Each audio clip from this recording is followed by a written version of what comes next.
आजी, मावशी, आत्ते या रूपात दिसते. कुटुंबाच्या पाठीचा कणा असते, कुटुंबाच्या पाठीचा कणा असते आणि अशाच एका नवऱ्यासाठी लढणाऱ्या स्त्रीची अशा लढल्या विरंगना या विषयामध्ये मी सांगत आहे. माझे नाव श्रावण कुमार हरदास लवटे. मी आता 7वीत शिकत आहे. माझ्या शाळेचे नाव जिल्हा परिषद प्राथमिक शाळा पुणे. आपल्या पुढे कथा सादर करत आहे आधुनिक सावित्री लता भगवानकर.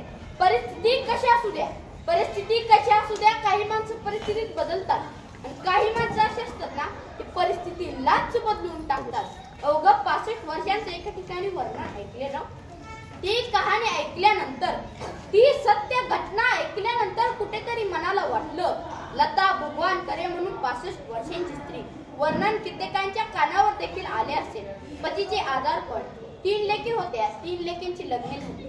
3 लेकींची लग्न झाल्यानंतर पती पत्नी दिवसभर काबाड कष्ट करायचे आणि दिवसभर काबाड कष्ट केल्यानंतर जेव्हा घरी जे मिळेल त्यातच भागवत करता करता दिवस सरकले. शेवटी आजार वय आहे, पती आजारी पडला.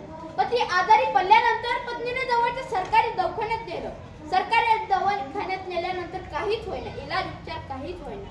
मोठ्या दवाखान्यात न्यायची होती. 4-2 माणसे जवळ केली, पैसा गोळा केला आणि मोठ्या दवाखान्यात नेण्यात आले.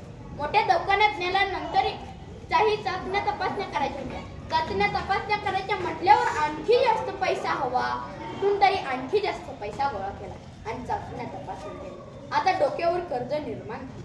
कर्ज निर्माण झाल्यानंतर कसं चाललं होतं. ठीक आहे, पैसा गोळा केला, चाचण्या केल्या, तपासण्या केल्या, पण आता पुढच्या उपचारासाठी जिल्ह्याच्या ठिकाणी जायचं होतं. जिल्ह्याच्या ठिकाणी जायचं म्हटल्यावर आणखी खूप जास्त पैसा हवा. कुठून तरी आणखी जास्त पैसा गोळा केला आणि जिल्ह्याच्या ठिकाणी आणण्यात आले. जिल्ह्याच्या ठिकाणी आणण्यात आल्यानंतर पुढे पैसा कमी पडतोय. पैसा गोष्ट अशी आहे ना, कुठेही किती पैसा होता, पैसा कमीच पडतो. म्हणून मानवाने सर्व गमावलं तर चालेल, पण आरोग्य गमावता कामा नये. मग आरोग्य गमावता कामा नये. मग त्याच्यासाठी हेही खाऊ नये हेही कळलं पाहिजे. मग त्याच्यासाठी हेही पिऊ नये हेही कळलं पाहिजे. मग त्याच्यासाठी हेही खाऊ नये हेही कळलं पाहिजे. आरोग्य ज्याचं त्यानेच सांभाळलं पाहिजे. नाहीतर पोटभर पैसा होत ना तरी जीव मात्र माघारी येणार नाही. मग फार गोळा केला पत्नी, शेवटी थकली. पैसा गोष्ट जी आहे ना चांगल्याला बिघडून टाकते. लॉकडाऊनच्या काळात बघितलं असं लोकांनी, पण काही असू द्या, लॉकडाऊनच्या काळात पै रुपयांना लोक महाग झाले होते. हा पैसा शिकवतो माणसाची वृत्ती काय. अहो, हा पैसा शिकवतो माणसाची वृत्ती काय आणि हाच पैसा शिकवतो माणसाचे स्वभाव काय. हा पैसा तरी 3 ना परशुराम. मग फार गोळा केला पत्नीने, पण शेवटी सर्वांचे हात पाय पसरून झाले. कुठेतरी वर्तमानपत्र पडलेलं होतं. सहजासहजी नजर गेली. तोडकं मोडकं वाचता येत होतं. वर्तमानपत्र वाचलं. मनामध्ये आनंद निर्माण झाला, आशा निर्माण झाली. कदाचित करू शकते का म्हटल्यावर ते वर्तमानपत्र होतं खुल्या मॅरेथॉन स्पर्धेचं पत्र वाचल्यानंतर मनामध्ये आनंद निर्माण झाला, आशा निर्माण झाली. कुणाच्या मनामध्ये आशा निर्माण झाली? जिला धावताच येत नाही तिच्या मनामध्ये आशा निर्माण झाली. 65 वर्षांची स्त्री आहे, धावू शकेल का?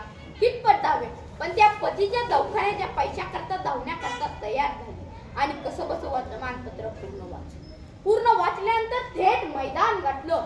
मैदान गाठल्यानंतर मोठे संयोजक बसले होते, संयोजक मंडळी बसली होती आणि शर्यतीमध्ये लोक उभे राहिले होते. शर्यतीमध्ये जाऊन उभे राहिले. कुणीतरी हटकलं, अहो मावशी, वय किती आहे तुमचं? धावताय कुठं? 90 साडी घातलेली आहे, तोंडावर पडा. विनंती केली, मला धावू द्या, मला पळू द्या. संयोजकांनी सांगितले, धावू द्या, पळू द्या, त्यात काय एवढं, ज्याचा आनंद. आणि हा आनंद काय होता ना, तिलाच माहित. आणि धावण्याकरता निघाल्यानंतर चांगली धावणारी मंडळी आहेत. पायात चांगल्या क्वालिटीचे शूज घातलेले आहेत. तिच्या पायात काहीच नाही, पायाला खडे टोचतील का नाही हेही माहित नाही. आणि अंगावर कम्फर्टेबल कपडे घातलेले आहेत. तिथं कुठेतरी 90 मध्ये कासोटा फुसलेला, कासोटा निसटला तर, पायात गुटमळला तर, तोंडावर पडले तर हेही माहित नाही. आणि रोजचा धावण्याचा सराव करणारी मंडळी आहे. तिला धावायचं कधी माहीतच नाही.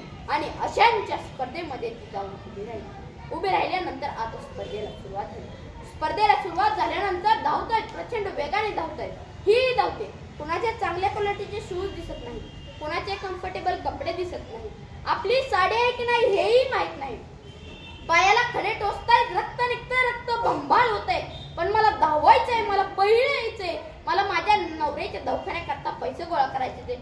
तिला एवढंच दिसतंय. आतापर्यंत धावली होती ती नवऱ्याकरता, आतापर्यंत धावली होती ती कुटुंबाची ढिगळं तोडण्याकरता, आतापर्यंत धावली होती ती संसाराकरता, पण ती आज धावते आपल्या नवऱ्याच्या दवाखान्याकरता, पण ती आज धावते आपल्या नवऱ्याच्या दवाखान्याकरता. बिचाऱ्यांवर माझ्यावर छत्रछाया धरली. आई बाबांनी लग्न करून दिलं, सांगितलं जा बाई, जसा आहे तुझा पती परमेश्वर आहे, जा. आणि आता काही झालं तर चालेल, पण मला धावायचंय आणि मला पहिले येते. आता मात्र पायरी जाण्यात आल्यानंतर आता मात्र विजेता घोषित करण्याचा वेळ आला. आजच्या स्पर्धेच्या विजेता आहेत नऊवारी साडी घातलेल्या, नाकात नथ असलेल्या, गोल ठुसठुशीत सिंदूर लावलेल्या 65 वर्षांच्या स्त्री लता भगवानकडे. जाता जाता मी एवढंच सांगतो, अबला नहीं हूँ, अंगार हूँ मैं, वज्र का प्रहार हूँ मैं, सकल हूँ मैं, साकार हूँ मैं, शक्ति का अवतार हूँ मैं, इस सृष्टि का विस्तार हूँ मैं. कथेचे तात्पर्य, प्रत्येकाने स्त्रीचा सन्मान करा,